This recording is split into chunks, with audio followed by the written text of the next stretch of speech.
My name is Deeksha Mehta. I am an IELTS trainer here at LeapScholar. Yes, you can trust me because I have my certifications from British Council, also from IDP, and also from University of Cambridge. So rest assured, you are in safe hands. I assure you that band 7. All right. Now let's move forward, and we are going to talk about listening module today. So first of all, what is the need? Why do I need to have good listening skills? Because you are going abroad, right? You are going to Canada, UK, Australia. So there, people have different accents. Once you start studying there, your professor would use a different accent. Now imagine you have done so much, right? You have crossed hell and high water to reach there, all right, to reach there. And once you finally reach there, your professor is giving you a lecture. Imagine what a beautiful moment. You are sitting in that beautiful classroom with state-of-the-art infrastructure, and everybody around you is a foreigner.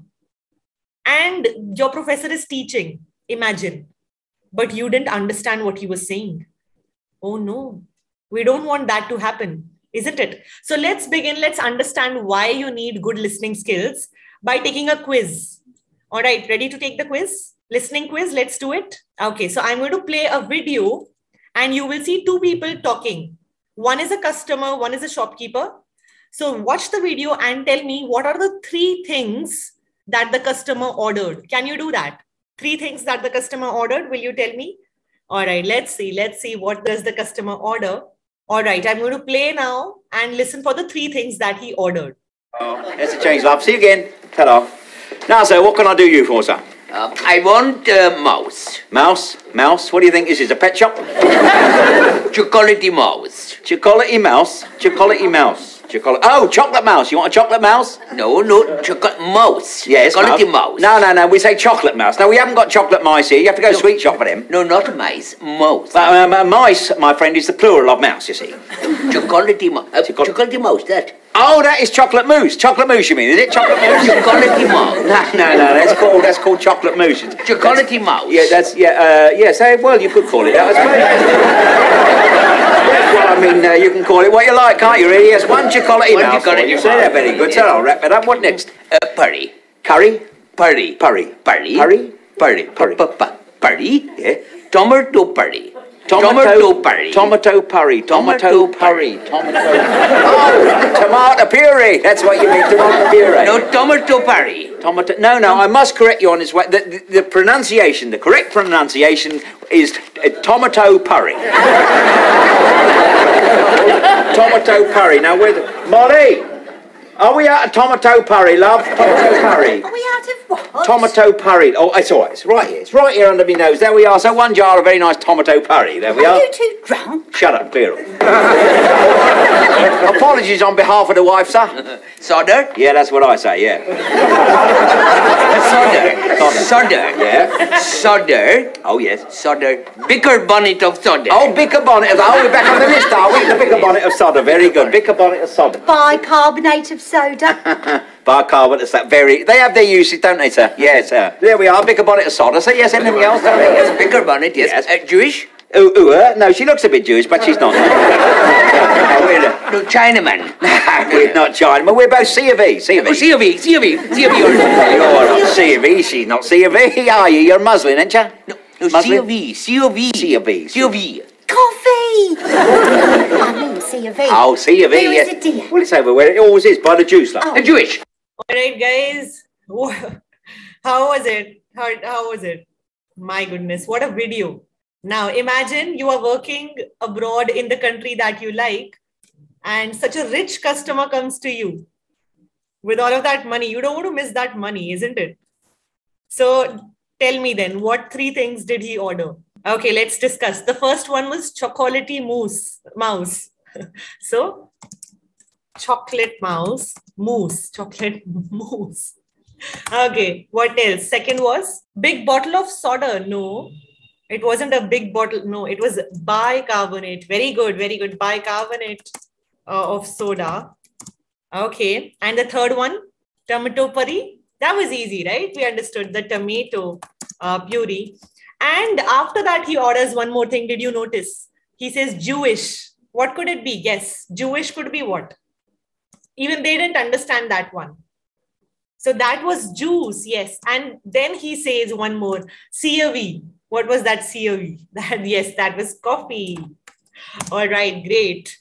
So congratulations. If you had that Arab customer in your cafe, you would have won so much money. He was paying so much for understanding his accent, isn't it? So this is why, guys, your listening skills should be good, because you never know what kind of a professor you might have. So you don't want your professor to repeat again and again. You want to understand him no matter how good or bad the pronunciation may be, isn't it? Yes? Okay, excellent. Good job done on the quiz. Excellent job on getting all the answers right. All right, now what we are going to do, we are going to talk about the listening module, of course. So let's discuss the listening module, okay? Again, quiz, listening quiz. Let's see how much do you know about the test format. So guys, how many questions do you have in the listening quiz? There are 40 questions in total. Excellent. And how much time is the recording for? How many minutes does the audio play? Listening audio plays for 30 minutes. Okay.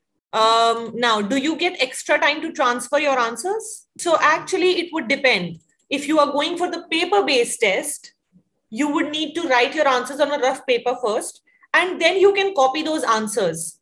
So for copying those answers, you would be doing double work. Because of that reason, you get 10 minutes extra to transfer your answers. What about computer delivered test? So those of you who are going for the CBT, so you don't need to transfer your answers in a CBT. You can hear the audio and you can type simultaneously. So you don't need to do double work. But still, you will get 2 minutes extra at the end to cross-check your answers. So guys, no, this is not for transferring your answers. It's just for cross-checking that have I written all the answers or not. All right. Okay. Now, next question. There are 4 parts of the recording, right? And it gets progressively difficult. That means the most difficult part is the 4th one. There is no negative marking. So even if you don't know the answer, what should you do? Make a guess, make an educated guess. Use only a pencil, pen is not allowed. And last question, can I replay the audio? Can I replay the audio? So guys, are you going for an exam, or is this DJ Wale Babu that you will tell him, Mera Gana chala do, and he will replay it for you? Obviously not, right? So it's an exam. You can't replay, fast forward, rewind, nothing, pause, nothing can be done. The audio plays on its own and then it will play till the end. Yeah. Okay. Now let us understand what are the 4 parts of the recording. So in part 1, you have 2 speakers, just like you had 2 speakers right now in the shop, right? Part 2 after that will be a single speaker, a monologue. Here you usually have a map. Part 3 is a conversation of up to 4 speakers. And part 4 is a lecture. All right. So in part 3 or part 4, you have multiple choice questions. And this is what we are going to discuss today. These are quite tricky, guys, because they're in part 3 or 4. So, you know, the difficulty level increases, the pace increases a lot. Understanding becomes quite difficult. Also in MCQs, what happens? All 3 options that are given, they will be there in the audio. You will hear them. So it becomes very difficult to understand which of those 3 options is the answer, because you hear all of them. So imagine, let's say if there was a question, for example, Aman, you do get a rough sheet for taking notes. Yes. Imagine, guys, that the question says, let's say this is the question. All right. And you have 3 options, A, B, C. All right. Option number A, option number B, and option number C. Okay. All right. Now let's see. Imagine I'm going to tell you what the audio says. So listen and tell me the answer. Okay. So imagine the audio says, the climate was quite pleasant. There was barely a cloud in the sky and it hardly ever rained. So what do you think, guys? What's the answer? A, B, or C? The audio said cloudy. It said rainy. So both the options were there in the audio. What did the audio say? The climate is quite pleasant. And then there is barely a cloud in the sky, which means it is not cloudy, barely a cloud. And it hardly ever rains. It does not rain. So actually the answer is C, which was not even there in the audio. That is why multiple choice questions can be so difficult. Just because you hear a word in the audio, please do not mark that as the answer. Do not mark whatever you means. Arid means dry, very dry, like a desert. Okay, so be very careful. Then how to improve your listening? Watch films. Now, what kind of films should you watch? Not American, because we already understand the American accent. So why not watch different accents? Watch British movies, watch Australian movies. Right. So many British series are there. Downton Abbey, Peaky Blinders, Sherlock, Harry Potter. Right. So many movies, series are there. You can watch those. Then music is a great aid. There are so many good British singers. There's Ed Sheeran. I think Dua Lipa is also British. So you have so many. And TED Talks and podcasts. If you like watching motivational things, so TED Talks. Guys, do we know what are TED Talks? So yes, they are motivational talks. These are talks about T, technology, E, entertainment, and D for design. Isn't that amazing? So there's something for everyone. If you like technology, you'll have a blast. If you like entertainment, let's say writers, cinema, music, everything, and design as well. Startups, education, right? Fashion. So there's something for everyone. Please, if you haven't seen it yet, check it out. All right, excellent. Let's move forward. And now let's understand what are the strategies. Okay, so first of all, try to work out the context. Who will be speaking? Why are they speaking? What information are you listening for? What answer am I listening for? Predict the part of speech. Try to guess, is the answer going to be a noun, verb, adverb, adjective? Trust me, it can help you. And write over there, N, V, or A. And read the questions carefully before you listen. This is very important. Always read the questions before the audio plays. All right. Now, let us understand how the marks are distributed. So you have 40 marks, but you get your scores in bands. So this is how the marks are converted. You can see it's same for academic and general. Listening module is same for everyone. So if you want a band 9, and trust me, you can easily score a band 9. You need at least 39 answers correct. Doable. If you practice with me, I assure it's doable. All right. So aim for at least 39 answers correct. Okay. Now let's check. Do you understand the word limit of the listening module? There is a word limit with each question. Let us take a quiz, guys, to check the word limit. Let's understand the word limit by a quiz. So imagine that your instructions say no more than 2 words. I am going to show you a few options. Let's see if you can understand those or not. Tell me, how is that option correct or not? Okay. So first answer is lady. Is this correct, guys? Does it fit the word count? So word count says not more than 2 words. I cannot write above 2 words. But yes, I can write less than 2 words. So yes, this is correct. Let me write yes here. Okay, second one. 2 ladies. Is this correct? So that is 1 word and 1 word. Yes, that is absolutely correct. Okay, third option says 2 ladies again. Okay, guys, let us count. So there is 1 word, ladies. What is this 2? Is this a word? Is it a word? Words are made of alphabets. What is this? It is a numeral, number. So is the instructions allowing me, are the instructions allowing me numbers? No. So then why did you say it's correct? It is not. If it was that easy, why would I give it to you? Okay, next, fair-haired lady. Now, is it correct? Guys, if it was so easy, I wouldn't give it to you. Guys, it is correct. Yes. Do you know how? Let's count the words. Fair-haired. There is a hyphen in between. So it is a hyphenated word. A hyphenated word. How many words is a hyphenated word? I'm using the article a. That means Hyphenated word is one word. One word. And lady is one word. So that is 2 words in total. Okay, next, beautiful pink dolls. Is this correct? Clearly, this is 3 words. It is wrong. All right, good job done, everyone. Those are all the possible combinations that we have tried. Okay, now somebody was asking me about the time, how to write the time in the listening module. You have 3 formats for writing the time. For example, right now, let's say if you are given a blank dash PM, usually AM or PM is already written, so don't repeat that. And right now it is 4:27. So how do I write that? 3 options. Either I can write 0427, or I can write 427, or I can write 04.27. So yes, this is also allowed. Shiva, the spelling is not correct. This is also allowed in certain countries. So that is why internationally this is accepted.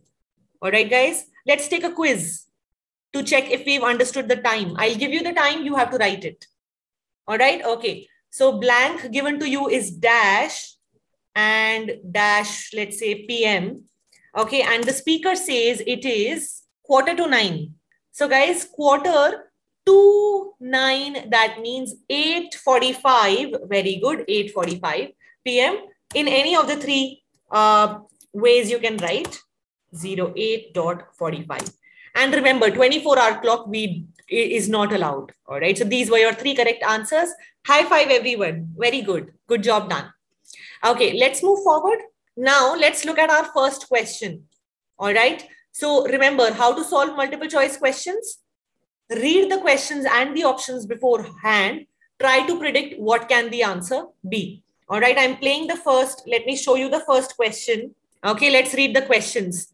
Guys, instructions tell you to write only A, B, or C. So please do not write the full sentence ever in MCQs.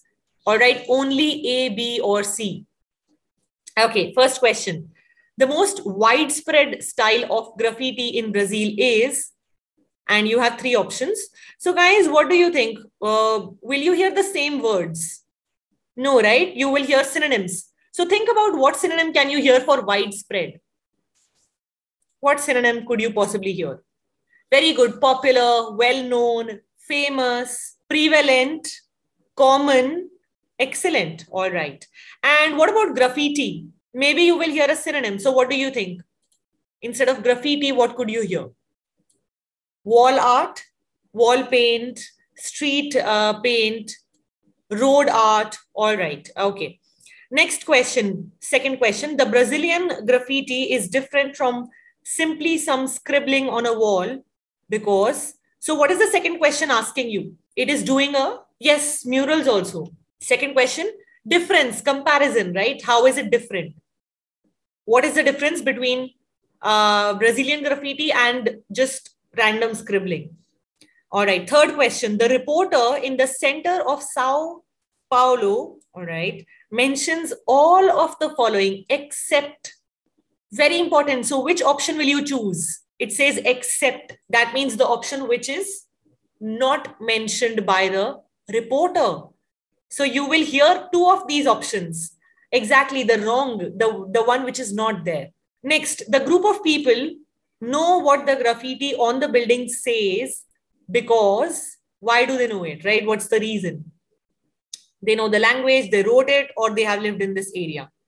And the last one, the more risky the process of graffiti tagging is, now even I'm not sure what graffiti tagging is, so we'll have to try and guess it. What do you think? What could graffiti tagging mean? So maybe tagging in the literal sense, to label it or to tag it, right? Or to put it or paint it, right? To put the tag on the graffiti could be that. All right. So kind of label it. All right. What is the reason? So the more risky the process is, the more its artist is. What happens to the artist? If the process is risky, is he searched by the police? Is he considered extravagant? Or is he respected among other graffiti taggers? Right. Okay. So let's play the audio and check what are the answers. Ready? Okay, I am playing the audio then. It is a very fast and difficult audio. Be careful, all right? Listen carefully.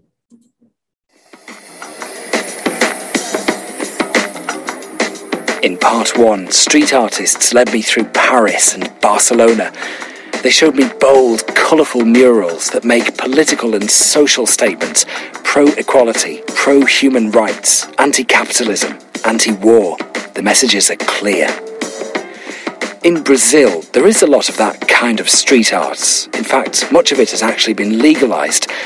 But it's nowhere near as widespread as a very different, dangerous, illegal style of graffiti tagging that's exploded over the past 30 years across Sao Paulo and Rio de Janeiro. You're not going to see it on TV during the Olympics, but it's part of what we're going to hear about this week.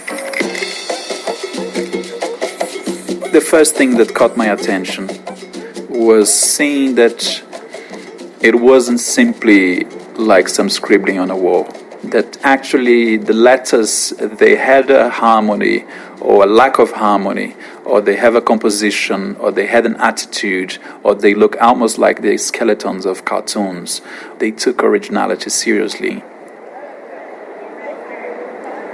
It's Thursday evening and it's just starting to get dark. I'm right in the centre of Sao Paulo, near Praça da República, and I'm approaching a huge group of loud, very enthusiastic people. There must be about 200 to 300.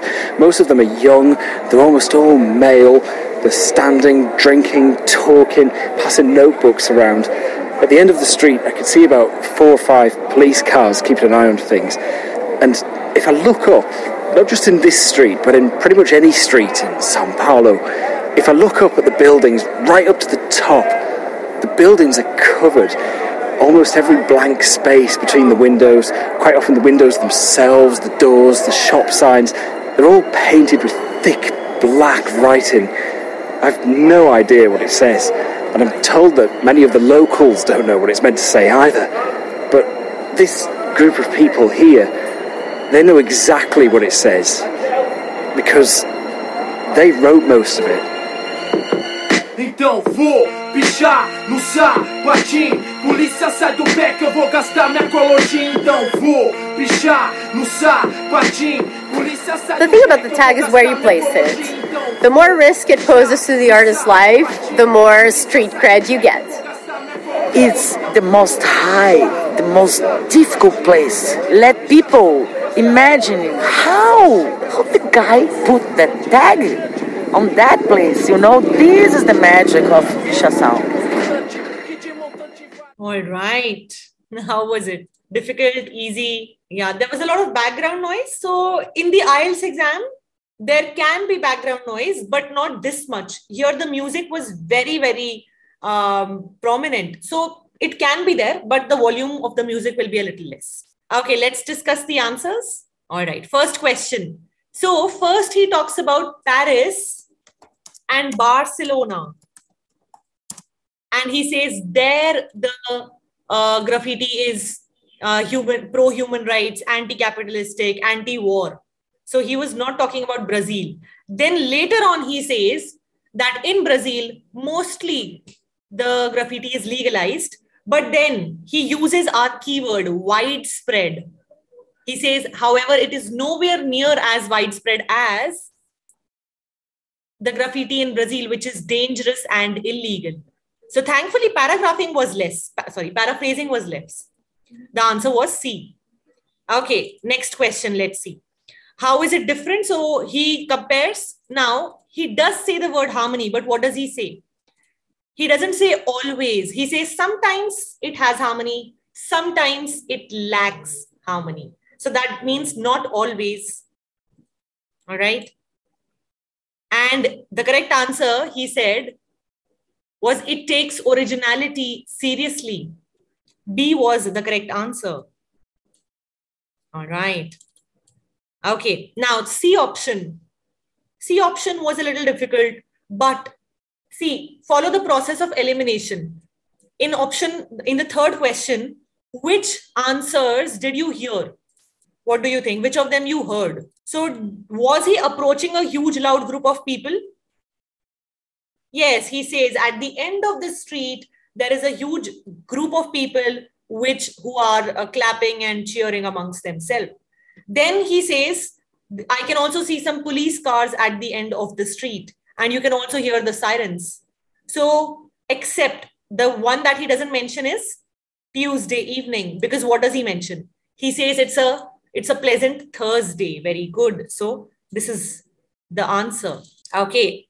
Fourth one. The group of people know what the graffiti says because he says they wrote most of it. They are the ones who painted it. So that's B.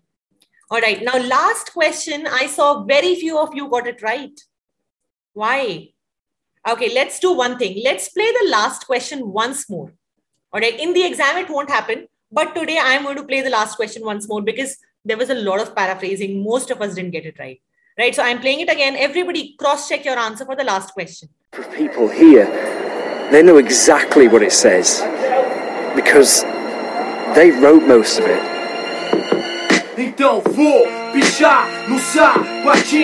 Now you're going to hear the fifth answer. The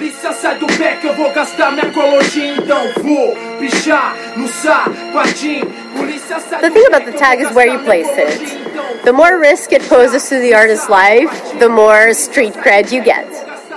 It's the most high, the most difficult place. Let people imagine how the guy put that tag on that place. You know, this is the magic of Pichação. All right. So what does he say? The more risky the process is, the more street cred the artist gets. Street cred, credibility, right? Street credibility. So what was the answer? Street credibility, that means everybody recognizes his talent and his work. So that's respected among other graffiti taggers. Street credibility, right? That's just like he's well known in the street amongst the artists. So respected among other graffiti taggers. That was the answer. Very difficult. So yes, I gave you the most difficult one. We are going to do one more. All right. So you can see there are 4 questions. You need to choose A, B, or C. So let's quickly read the questions. Luke read that one reason why we often forget dreams is. So what is the reason that we forget dreams? Second, what do Luke and Susie agree about dreams predicting the future? So what do they agree about? And third, Susie says that a study on preschool children having a short nap in the day, what did it show? 3 options. And in the last assignment, both students had problems with which of these? All right, ready? I'm playing the audio. Okay, let's see. I've just read an article suggesting why we tend to forget most of our psychology assignment. We have to do something on sleep and dreams. Right. I've just read an article suggesting why we tend to forget most of our dreams soon after we wake up. I mean, most of my dreams aren't that interesting anyway. But what it said was that if we remembered everything, we might get mixed up about what actually happened and what we dreamed. So it's a sort of protection. I hadn't heard that idea before. I'd always assumed that it was just that we didn't have room in our memories for all that stuff. Me too. What do you think about the idea that our dreams may predict the future? It's a belief that you get all over the world. Yeah, lots of people have a story of it happening to them. But the explanation I've read is that for each dream that comes true, we have thousands that don't, but we don't notice those. We don't even remember them.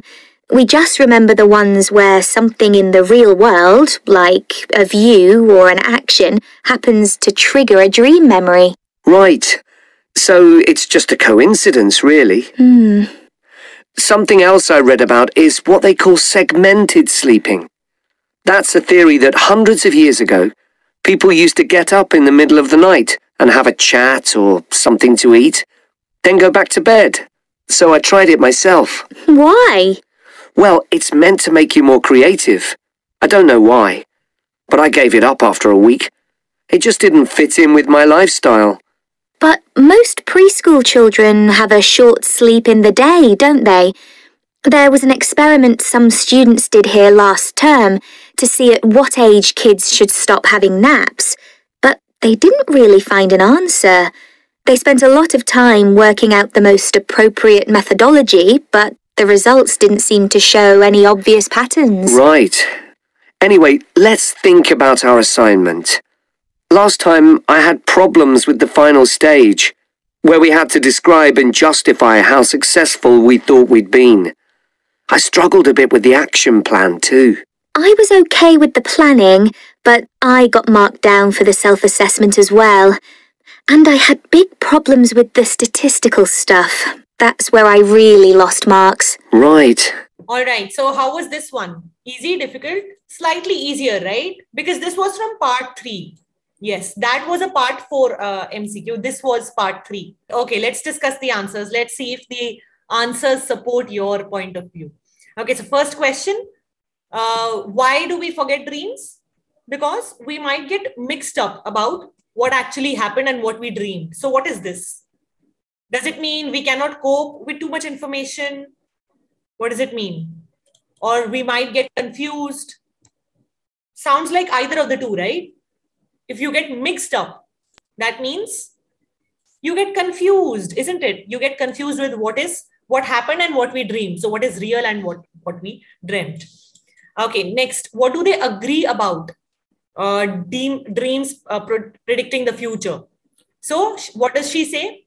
That for each dream that comes true, there are thousands that don't. So what does that mean?